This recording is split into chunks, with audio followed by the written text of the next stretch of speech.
छत्तीसगढ़ में सरकार बनाने को लेकर दोनों ही दल अपने अपने दावे कर रहे हैं। दोनों ही पार्टियां सरकार बनाने का दावा ठोक रही हैं, लेकिन सिंहासन 36 पर आसीन होने के लिए करीब 40% वोट जरूरी है। जिस भी दल को 40 या उसके आसपास का वोट प्रतिशत मिलेगा, वो सत्ता पर काबिज हो जाएगा।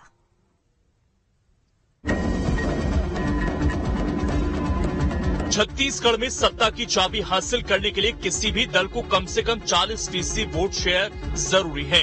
छत्तीसगढ़ में पिछले 4 चुनावों में जिस पार्टी का वोट प्रतिशत 40% के करीब या उससे ज्यादा रहा, वो सत्ता पर काबिज होता रहा। 2003, 2008 और 2013 के विधानसभा चुनाव में बीजेपी का वोट प्रतिशत 40 से ऊपर या उसके करीब रहा, इसलिए तीनों चुनावों में बीजेपी जीती।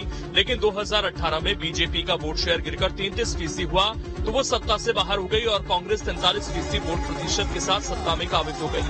आइए समझते हैं कैसे 2003 से लेकर 2018 के चुनाव में वोट प्रतिशत गिरने की वजह से बीजेपी सत्ता से बाहर हो गई।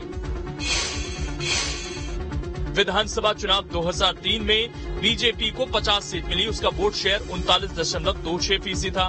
कांग्रेस को 37, तो उसका वोट प्रतिशत 36.71% था। बसपा को 2 सीट मिली, तो उसका वोट प्रतिशत 4.45% रहा। एनसीपी को 1 सीट मिली थी और उसका वोट प्रतिशत 7.02% रहा।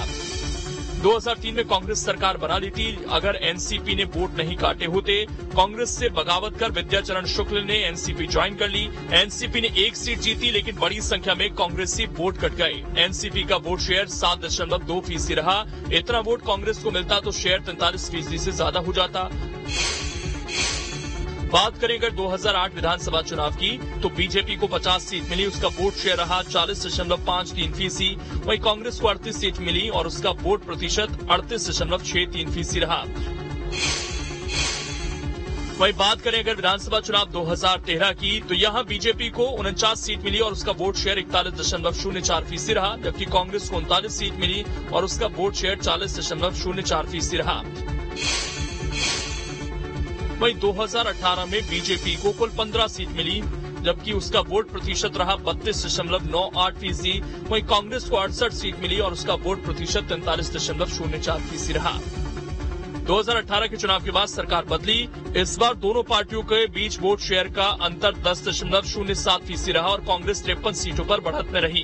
कांग्रेस 68 और भाजपा महज 15 सीट जीत पाई। इस तरह 2.5% वोट शेयर बढ़ने पर भाजपा की 13 सीटें बढ़ गयी। वहीं कांग्रेस की 10% वोट बढ़ने से 53 सीटें बढ़ी। दोनों ही पार्टियों के पिछले 4 चुनाव के वोट शेयर का औसत निकाला जाए तो भाजपा के मुकाबले कांग्रेस का वोट शेयर ज्यादा रहा।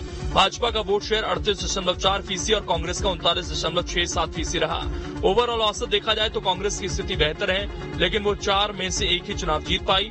इसकी सबसे बड़ी वजह भाजपा के वोट शेयर में डेमोक्रेटिक तरीके से 8% की गिरावट आ जाना। 2018 के चुनाव में भाजपा के 8% वोट शेयर गिर गए, इसलिए बीजेपी के 4 चुनाव का औसत कांग्रेस के मुकाबले कम हो गया और वो सत्ता से बाहर हो गई। पिछले 4 चुनावों में अगर वोट प्रतिशत के समीकरण को समझे तो एक बात साफ हो जाएगी कि जिसको 40% से ज्यादा वोट मिले या उसके करीब मिले, वो सिंहासन 36 पर काबिज होगा।